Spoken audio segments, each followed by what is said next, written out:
أكبر كبيرا والحمد لله كثيرا وسبحان الله بكرة وأصيلا سبحان الله وبحمده سبحان الله العظيم الصلاة والسلام على رسول الله وعلى آله وصحبه أجمعين آمین۔ السلام علیکم سامعین اور ناظرین، آج میں نے اسلام کا دوسرا بنیادی رکن نماز کو منتخب کیا ہے، جس کا تعلق ہماری عملی عبادت سے ہے،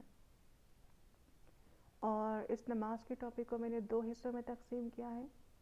پہلا، ہم قرآن کی روشنی میں نماز کا جائزہ لیں گے کہ قرآن اللہ تعالیٰ اس کے بارے میں کیا تاکید فرماتے ہیں، اور دوسرا حدیث کی روشنی میں کہ حدیث کی روشنی میں نماز کی کیا اہمیت ہے۔ تو آئیے سب سے پہلے قرآن کے حوالے سے اس کو جاننے کی کوشش کرتے ہیں۔ قرآن میں اللہ تعالیٰ نے 700 مرتبہ 700 ٹائمز نماز کو قائم کرنے کا حکم دیا ہے، اور لفظ صلاح 67 ٹائمز قرآن میں استعمال ہوا ہے۔ تو اس کی اتنی جو فگر ہے اس کی امپورٹنس کو ظاہر کرتی ہے کہ یہ کتنی امپورٹنٹ عبادت ہے، جو ہماری ایمان کی دلیل ہے کہ ہم اپنے ایمان میں کتنا پختہ ہیں، ہم کتنا اس کو قائم کرنے والے ہیں، نماز کو پڑھنے والے نہیں بلکہ قائم کرنے والے ہیں۔ سورہ بقرہ میں اللہ تعالیٰ ارشاد فرماتے ہیں وَأَقِیمُوا الصَّلَاةَ وَآتُوا الزَّکَاةَ وَارْکَعُوا مَعَ الرَّاکِعِینَ، اور نماز قائم کرو اور زکوٰۃ ادا کرو اور رکوع کرنے والوں کے ساتھ رکوع کرو۔ اسی صورت میں سورۃ البقرہ میں ایک اور جگہ ارشاد باری تعالیٰ ہے وَاسْتَعِینُوا بِالصَّبْرِ وَالصَّلَاةِ وَإِنَّهَا لَكَبِیرَةٌ إِلَّا عَلَى الْخَاشِعِینَ۔ یہ نہیں فرمایا کہ نماز کو پڑھنا ہے، یہ فرمایا کہ نماز کو قائم کرنا ہے، اس کا قیام وجود میں لے کر آنا ہے۔ کیسے؟ اپنے پورے خشوع اور خضوع کے ساتھ، عاجزی کے ساتھ، انکساری کے ساتھ، ہمارا پوری جو اپیرنس ہے وہ ستھری ہو، وہ صاف ہو، پاک ہو، ہمارا لباس، وہ جگہ، طہارت کا خاص خیال رکھا جائے، اور اس کے علاوہ کہ نماز کو اول وقت میں ادا کیا جائے۔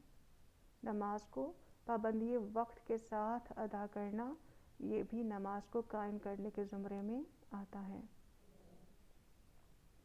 نماز پڑھنا کمال نہیں ہے، بلکہ نماز کو قائم کرنا، نماز کو اس کی پوری شرائط کے ساتھ ادا کرنا، اس میں کمال ہے۔ کیونکہ اگر ہم یہ چاہتے ہیں کہ اس نماز کے ذریعے ہم اللہ کو حاصل کریں، ہم اپنی عبادت کے ذریعے، اس عملی عبادت کے ذریعے اللہ کا قرب حاصل کریں، تو ہمیں نماز کو قائم کرنے کی کوشش کرنی ہے، اور نماز ہی قائم کرنی ہے۔ اللہ تعالیٰ قرآن میں فرماتے ہیں إِنَّ الصَّلَاةَ تَنْہَىٰ عَنِ الْفَحْشَاءِ وَالْمُنکَرِ، بے شک نماز بے حیائی اور برائی سے روکتی ہے۔ اگر ہمارے دماغ میں نماز پڑھتے ہوئے، نماز ادا کرتے ہوئے، اس کے دوران اگر خیالات ہی دنیاوی ہیں اور ہم الجھے ہوئے ہیں، دھیان کہیں اور ہے، نماز میں دھیان نہیں ہے، لگاؤ نہیں ہے، انٹینشن نہیں ہے، اٹینٹو نہیں ہے، تو کیا یہ نماز ہمیں مکمل طور پر بے حیائی سے، برے کاموں سے روک سکتی ہے، بچا سکتی ہے؟ خود سے سوال کیجئے، کیا یہ ممکن ہے اور کتنا ممکن ہے؟ اگر ہم صحیح معنوں میں چاہتے ہیں کہ ہم نماز کو ادا کریں اور نماز ہمیں بے حیائی سے روکے، برے کاموں سے روکے، آڑ بن جائے ہمارے برے کاموں سے، تو ہم نے اپنا دل، اپنا دماغ اس نماز میں لگانا ہے، اللہ کی یاد میں محو ہونا ہے، دنیا سے کٹ کے اللہ کے آگے جھکنا ہے، یہ سوچنا ہے کہ اللہ تعالیٰ مجھے دیکھ رہا ہے، میں نماز ادا کر رہی ہوں یا کر رہا ہوں تو اللہ کی نظر مجھ پر ہے، وہ مجھے دیکھ رہا ہے، وہ مجھے واچ کر رہا ہے. نہیں تو وہ نہیں کر رہا تو یہ خیال ہو کہ میں اس کو دیکھ رہی ہوں، میں اس کو دیکھ رہی ہوں.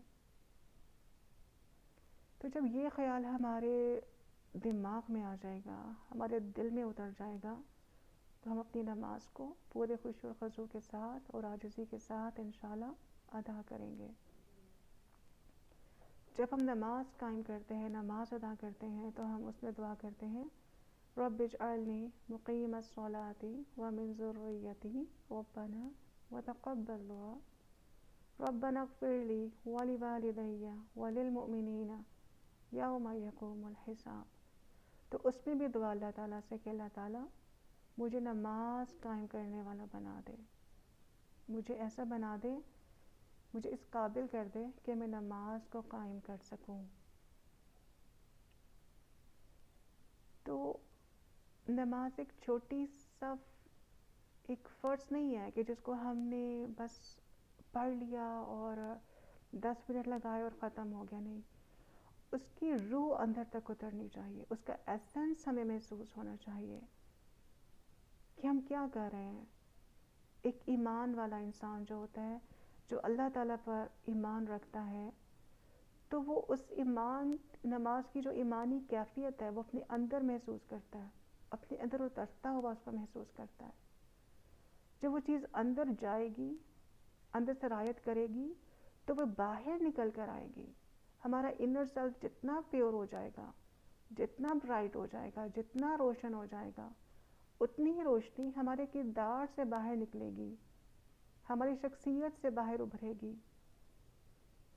تو ہم نے نماز کو پوری دل کی آمادگی کے ساتھ اپنی سوچوں کو بالکل ایک سائڈ پہ رکھتے ہوئے اللہ کے آگے حاضری دینی ہے، اللہ کے آگے حاضر ہونا ہے، اس کے آگے جھک جانا ہے، اس کے آگے سر خم تسلیم کر لینا ہے.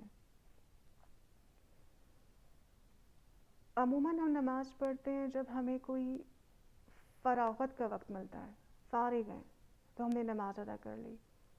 لیکن سم ٹائمز ایسے ہوتا ہے کہ اگر ہم کسی مصروفیت میں ہیں، کہیں جانا ہے، کہیں شاپنگ پہ جانا ہے، کسی اوکیزن پر جانا ہے، کوئی برتھ ڈے ہے، کوئی شادی ہے، کوئی غم ہے، کوئی خوشی ہے، کوئی بھی اوکیزن ہے، تو ہم کبھی نماز کو ایون کہ عید جو ایک کتنا خوشی کا ایک پرمسرت ایک لمحہ ہوتا ہے، ایک دن ہوتا ہے، ایک وہ ایونٹ ہوتا ہے، اس دن بھی دیکھا جاتا ہے کہ اکثر نمازوں کو فراموش کر دیا جاتا ہے، نمازوں کو قضا کر دیا جاتا ہے. کیوں؟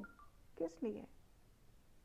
اگر ہم واقعی اس نماز سے محبت کرتے ہیں، اگر ہم اللہ سے محبت کرتے ہیں، تو یہ محبت تو ہر موقع پر آپ سے ثبوت چاہتی ہے، آپ سے پروف چاہتی ہے. آپ کیسے اس کو چھوڑ سکتے ہیں؟ اگر آپ اللہ سے محبت کرتے ہیں اور اللہ کے آگے جھکتے ہیں، اس کی عبادت کرنے کا دم بھرتے ہیں، تو اس کو کیسے فراموش کر سکتے ہیں؟